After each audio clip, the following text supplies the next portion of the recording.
Assalamualaikum warahmatullahi wabarakatuh. Halo semuanya, perkenalkan kami dari kelompok 4 yang beranggotakan saya Amalia Ayu Kurniawati, NPM 194200012, dan ketiga orang teman saya lainnya yaitu Aditya, Alivia, dan Arya yang juga akan memperkenalkan diri mereka masing-masing.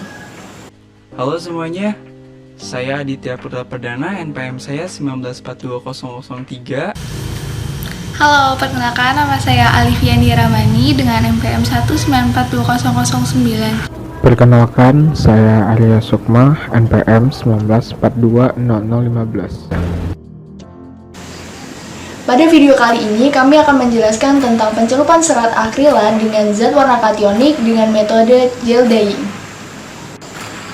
Video ini memiliki maksud yaitu mempelajari prinsip-prinsip proses pencelupan serat akrilat dengan zat warna kationik dan bertujuan untuk mempelajari perencanaan dan melakukan proses pencelupan serat akrilat dengan zat warna kationik, yaitu cara memilih zat warna dan zat pembantu yang akan dipakai, menghitung kebutuhan zat warna dan zat pembantu sesuai resep yang akan dipakai, cara membuat larutan induk zat warna dan larutan pencelupan, proses melaksanakan pencelupan, dan mengevaluasi hasil proses pencelupan.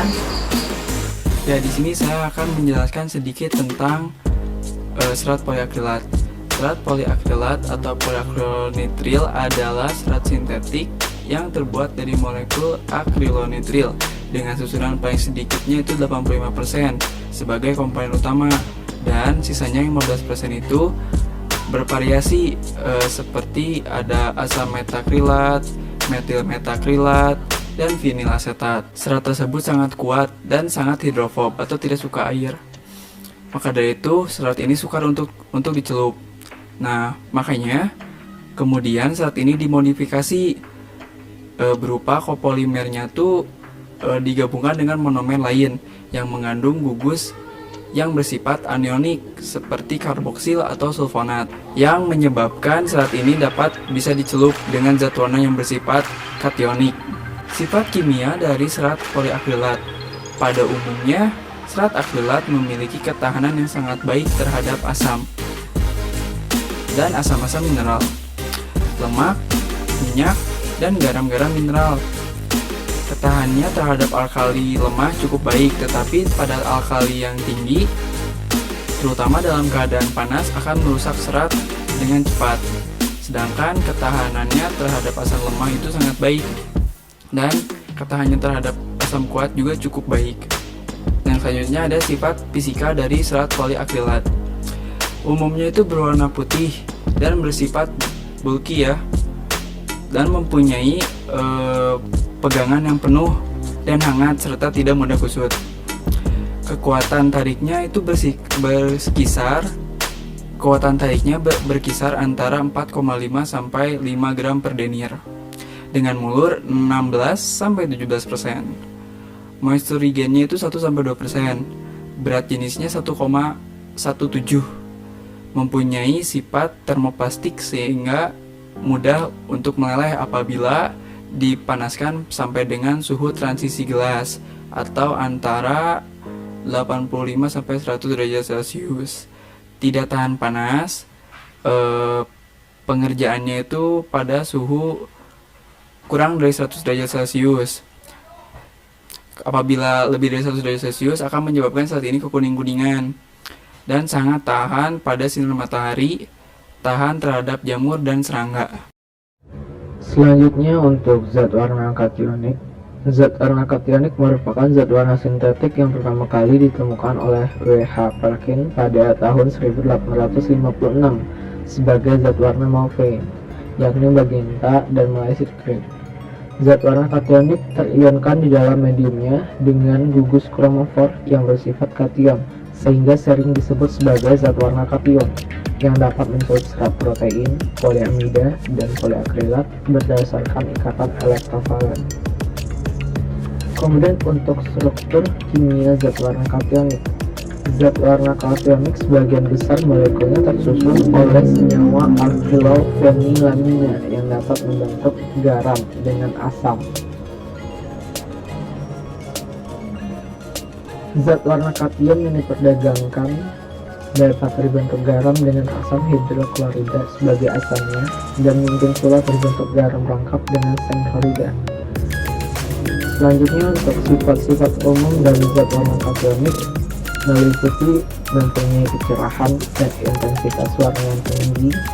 Zat warna kation larut dalam alkohol dan asam asetat 30%, tetapi pada umumnya tidak mudah larut dalam air sehingga seringkali terjadi penggumpalan. Pembudihan yang lama akan mengakibatkan sebagian zat warna terulang yang menghasilkan penurunan intensitas warna. Zat warna kation dapat diendapkan dengan zat warna biret dan zat warna asam, terutama dalam larutan yang tidak encer. Ketahanan terhadap sinar tergantung pada gugus yang dikandung oleh serat yang mengandung gugus sulfonat. Ketahanan sinarnya lebih baik daripada mengandung gugus karboksilat, dan ketahanan terhadap pencuciannya sangat baik.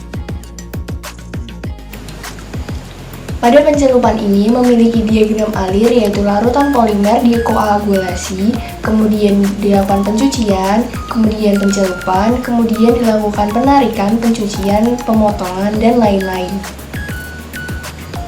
Resep pencelupan yang akan digunakan adalah serat gel dari copolymer polyacrylonitrile sebesar 50 gram, zat warna kationik 2% OWF, asam asetat yang divariasikan yaitu 0,3 ml per liter, 0,4 ml per liter, 0,5 ml per liter, dan 0,6 ml per liter.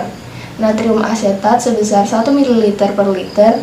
Suhu pencelupan yaitu 50 derajat Celcius, waktu pencelupan yaitu 20 detik, dan WPU sebesar 60%. Kemudian resep pencucian yang digunakan adalah Dipol 1 gram per liter, natrium karbonat 1 gram per liter, waktu pencucian 10 menit, suhu pencucian 70 derajat Celcius, dan float yang digunakan adalah 1:30.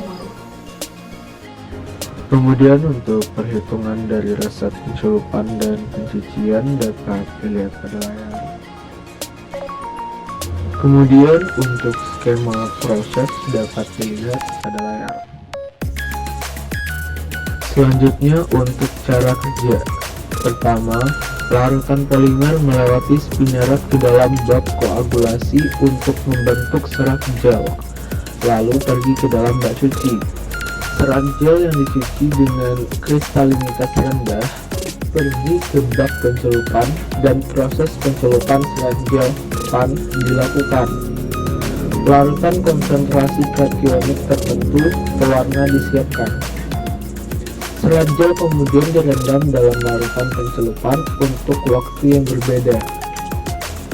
Efek dari waktu pencelupan pada properti pencelupan dipelajari dan diamati. Serat yang dicelup itu dilepas dan digambar termal dilakukan selanjutnya. Proses pewarnaan terutama bergantung pada daya tarik elektrostatis, hubungan antara pewarna kationik dan serat gel.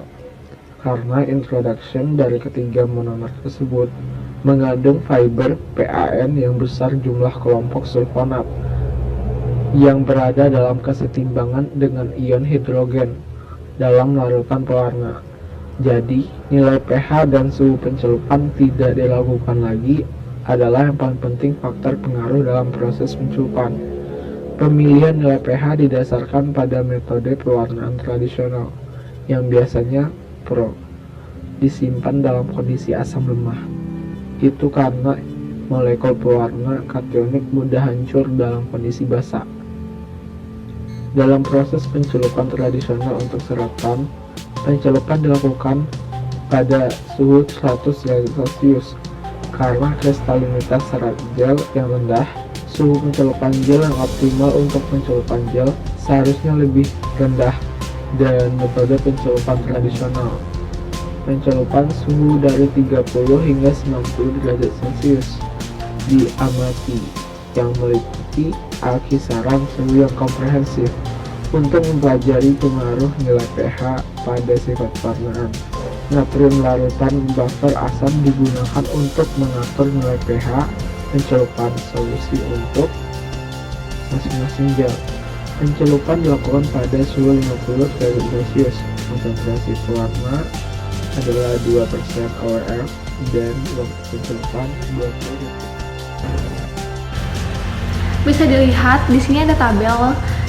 Ini ada tabel ketuaan warna dari hasil pencelupannya. Nah, didapatkan warna paling tua itu dengan variasi asam asetat 0,5 mili. Sedangkan untuk hasil paling muda didapatkan oleh variasi 0,1 mili. Setelah itu kita akan berpindah ke tabel kerataan warna.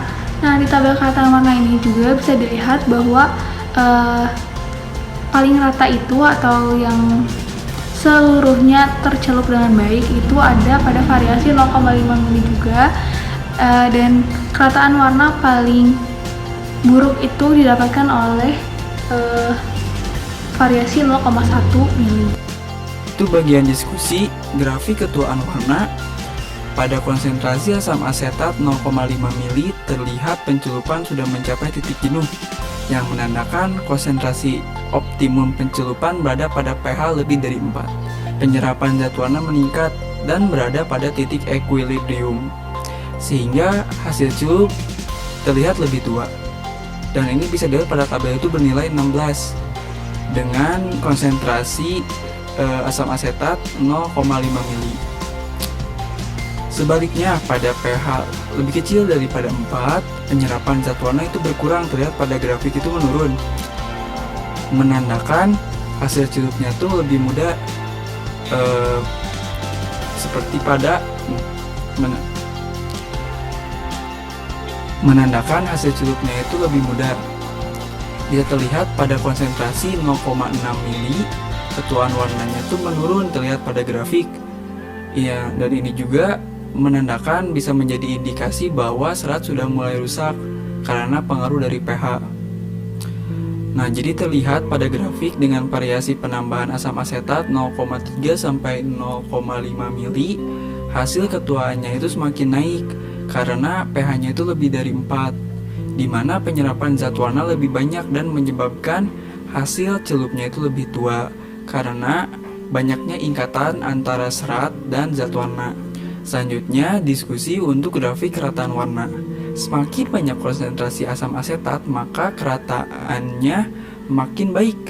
Ini terlihat dari konsentrasi 0,3 sampai 0,5 mili, grafiknya itu menaik, menandakan kelarutan zat warnanya itu bagus gitu.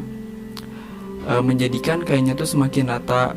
Dengan konsentrasi 0,5 yang menjadi nilai optimum, dengan memperoleh nilai dari tabel itu 15. Berbeda dengan konsentrasi 0,6 mili menunjukkan penurunan grafik. Ini menandakan serat tidak bisa menyerap warna atau serat sudah mulai rusak dan tidak mau lagi berikatan dengan zat warna. Terlihat pada grafik dengan variasi penambahan asam asetat 0,3 sampai 0,5 mili, hasil keratannya itu makin naik karena ya pH-nya kan lebih dari 4, di mana penyerapan zat warnanya itu lebih banyak dan menyebabkan hasil celup lebih rata dari sebelumnya dengan nilai optimum 0,5 mili. Yang terakhir ada kesimpulan. Dari hasil analisis grafik ketuaan dan kerataan warna dapat disimpulkan bahwa hasil optimum ketuaan dan kerataan warna dengan hasil penambahan hasil optimum ketuaan dan kerataan warna dengan variasi penambahan asam asetat pada pencelupan serat poliakrilat menggunakan zat warna kationik dengan metode gel dyeing adalah sebanyak 0,5 ml. Terlihat pada penilaian tabel dan pada grafik yang tertera. Ya, itu saja yang bisa kami sampaikan dari kelompok 4 mengenai pencelupan serat poliakrilat dengan zat warna kationik menggunakan metode gel dyeing. Terima kasih sudah menonton, semoga bermanfaat. Wassalamualaikum warahmatullahi wabarakatuh.